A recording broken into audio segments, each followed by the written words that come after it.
Welcome to Castin Cajun. I'm your host, Tony Fondo. Fishing out of Falgout Landing in Ontario, Louisiana today with my good friend Mike Chatzko. We're looking for bass and redfish. So get ready for an exciting half hour with Castin Cajun.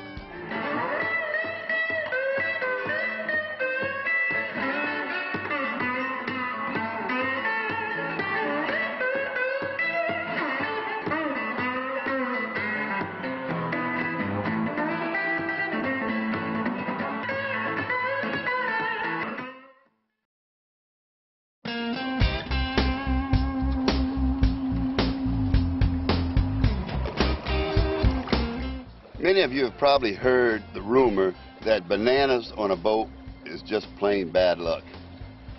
Well, we want to give the fish a fighting chance, and I want to disprove the myth.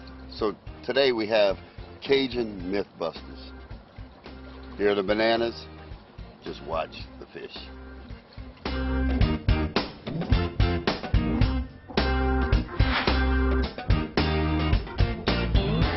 Look, they got one. Look, they got a gator.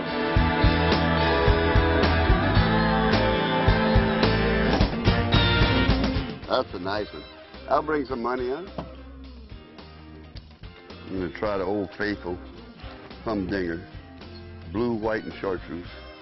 No trailer. Mike's using a red shad worm. See if we can figure out what these fish want.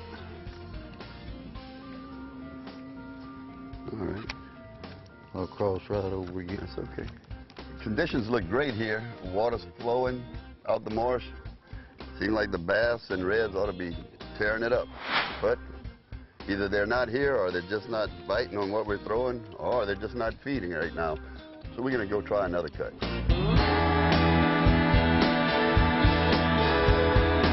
All right, Mikey. Right bank, left bank? Stay on the right bank for right now. Okay. Come up here with you. All right. Fish on. Fish on. Get him, Mike. Come on, Chatzko. Let me put that worm on. Nice. Nice little football. What do you think about that? How'd that feel? Feels pretty good. For the first fish of the day, huh?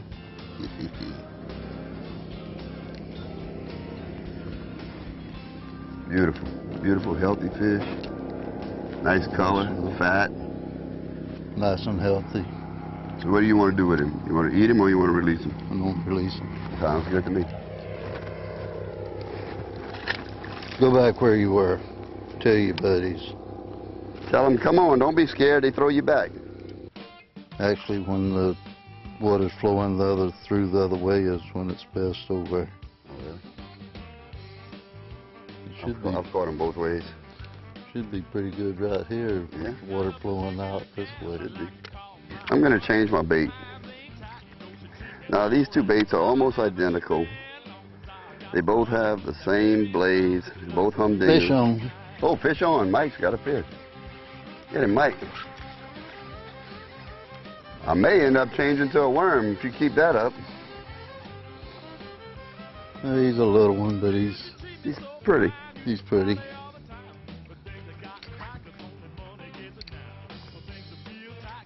Mike Chatzko, bass angler.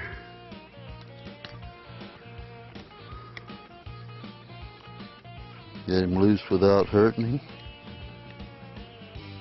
Release him unharmed. No fish were harmed in the filming of this show so far. I just stopped it and let it sit there a couple minutes without moving it. Try that. You I pick think it I'll up. put a worm on it. Do it again, Mike. He wanted it just dead still. Huh? Yeah. And sometimes that Parkinson has a hindrance to that. It makes it shake whether you want it to or not sometimes. Yeah. Parkinson's disease is what we call a neurodegenerative disease. It's a condition that certain areas of the brain slowly die over time. Yeah, I was diagnosed with Parkinson's, and from that I was determined disabled. From there I fish pretty much 2, 3, 4 times a week. Parkinson's doctor told me to go ahead and fish as much as I could because that kept my hands and arms moving, kept hand-eye coordination going pretty good. So I take the doctor's advice and fish every chance I get. Show you. Caught him on this copper colored spoon with a yellow feather. It's called a wreck spoon. Beautiful little redfish. 17 inches. It'll work just fine. The water's really shallow, less than a foot near the bank where we're casting. And just like us, those redfish get hot. So a lot of times they'll actually bury themselves under the grass bed, try to stay cool, wait for something to swim by, and ambush it. Got one, Mike? Yeah. Yes, indeed. What you have? A bass? Or a little red? Little red. Little red. Oh, look at the spots on him. Man, he's got some spots.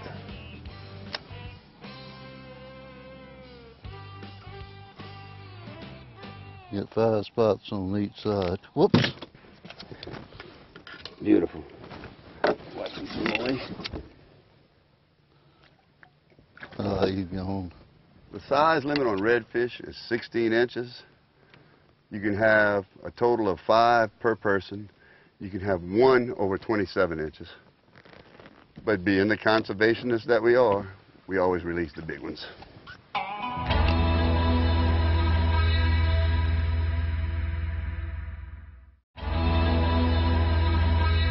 I was just reading a couple days ago that a tagged redfish was caught in Florida that was actually tagged 23 years ago. The guy that tagged it was in 5th grade when he tagged the fish. Now he got to see the same fish again, and it seems pretty exciting. The fish grew only 10 inches in 23 years. So the first few years, from 1 to 4 or 5 years old, they grow pretty fast. Then after that, they pretty much just get bigger and bigger around. Fish on! Oh, I felt when he grabbed it. Oh, yeah. Yeah, he's good. Ooh, pull it, baby. What's he doing? Watch, he's gonna come up again. He's acting like a bass or something. Yeah. Come on, baby. Okay. And you don't have a net. I don't need a net, Mike. That's one of the nice ones I was talking about. He's still within the eating size, but we're gonna let that baby go after we have fun playing with him a little while.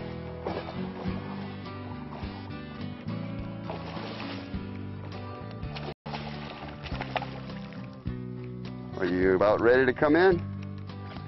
That's what you call spoon-fed red. And I'm gonna name him Fred. All right, baby. Let's just take a look at you. I hear him thumping, so he's a male. They make that sound for 2 reasons.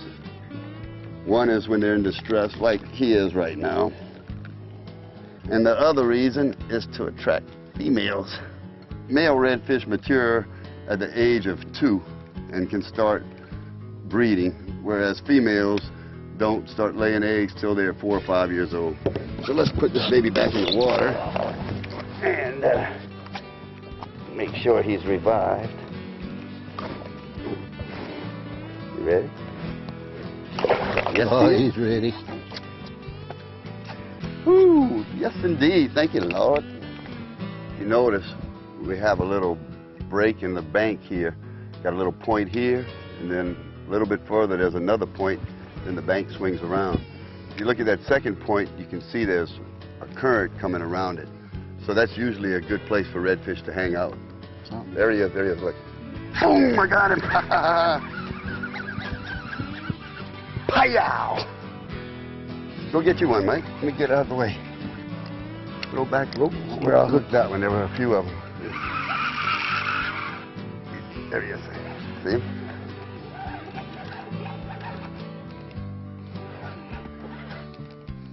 mighty.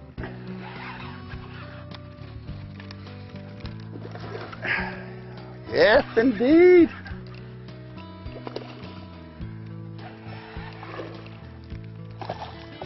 Oh yeah, that's. You see him, Mike? Yeah, I think so. All right, he's about 21. Oh, shoot, and that didn't go nowhere near About 21 inches.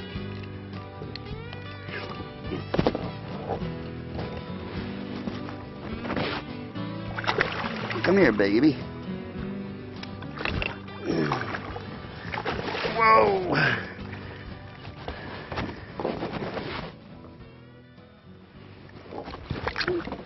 How about I just pick up this 50-pound test line? Nice. Beautiful. Beautiful, beautiful, beautiful. So you can tell your friends. That Castin Cajun caught you and released you. One thing I'm going to show you that I do modify the spoons. I put a swivel on the front of it. This particular spoon comes with a ring on it, but I always add a swivel. It doesn't matter that much when you're using braided line, or with mono, a lot of times that spoon will spin, and then you'll get memory on your line where your line's real kinky, and that swivel will stop that. There it is, fish on. Hey, yes indeed. Oh, come on, he's at the boat. He's at the boat. There he is, right there. Right there. Oh, a good eater. Nice. Come on, buddy. We can sling you in the boat. Oh, about 18 inches. Perfect eating size. Whoa. He's a rascally rascal. He's not swimming anymore. Stop. Beautiful redfish. And he'll be delicious. Yeah. Get in there, that's it, buddy.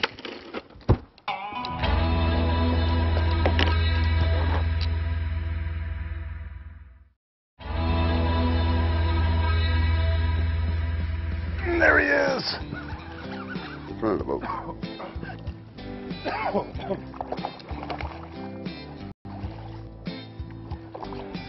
And pow! He hit the deck.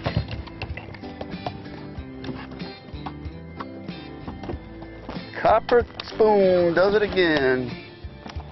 Spoon-fed red. Kind of blooded his lip, but otherwise unharmed. Now we'll cool him off a little bit. See if I can do it again. Come on, Mikey. How about a little help back here, back there? There it is again. Oh, you gotta be kidding. Another one. Oh, he's coming to me too. Oh, there he is. There he is. Another little eater.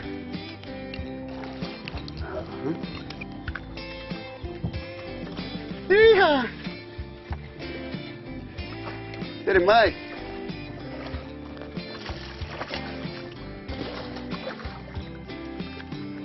I'm hung up. You're right. All right. I can't stress enough how important it is to remain active and get outside with Parkinson's disease. To don't be a victim to the rigors of the disease. You can overcome many of the disabilities if you get out there and do it. You have to get it first in your mind, and then once you start moving, you'll see that the movement becomes easier. What gives me a positive attitude and a good outlook on life is seeing what I can do. And any of you guys or women at home sitting around not doing anything, has Parkinson's or anything else really, get out and do as much as you can. And sometimes it hurts, sometimes it don't. But you got to get out, you got to move, because if you stop moving, you won't move.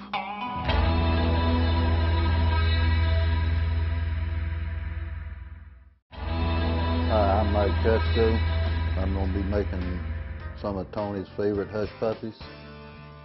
Start out by dumping our cornmeal in 1 cup of cornmeal, 1 cup of flour. That's about 1 whole chopped onion, a few green onions, a little granulated garlic, granulated onion. Looks about like 2 teaspoons of baking powder, whole kernel corn. And this is the part that makes them best of all, is some ground up fish. Now we'll add 2 eggs. Better add a little bit of salt.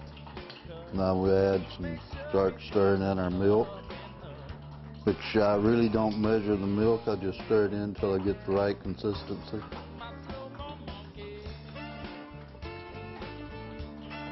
Grab this up where I can hold it better. Okay, now I've got everything mixed up. I'm ready to put it in the fryer. We'll do it in small scoops. You don't want to put too many in at one time and crowd them out, so we'll wait for these to cook. Okay, what I'm going to do now is roll them around so they cook evenly on both sides. Another minute or so, these will be done. You just got to roll them a couple times, 2-3 minutes.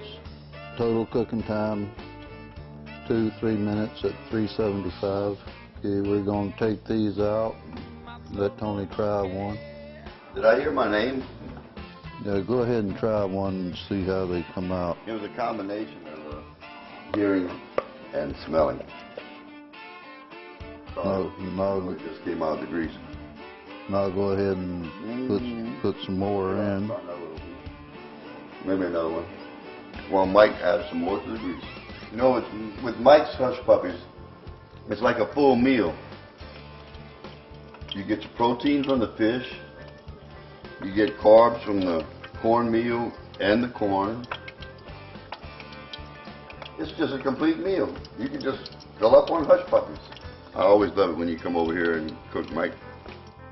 And most of the time when I cook Hush Puppies, that's what I fill up on. Might have to bring a few of these with us tomorrow if we go bass fishing or trout fishing, whatever we do. He told me he caught some bass yesterday, so we may be out. You may see us fishing tomorrow. As usual, the plate's empty before the second batch is done. What can I say? I can't help myself.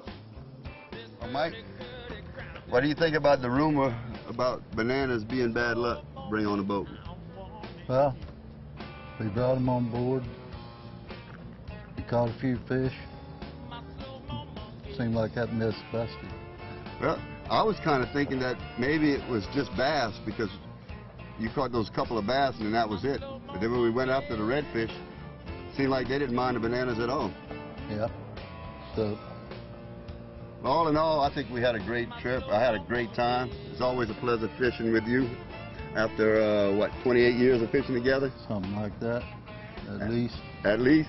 As always, I want to give a special thanks to our military, both our active troops and our veterans, which includes Mike Chatzko here. So let's tell him, Mike, until next time, Keep on casting. you heard him.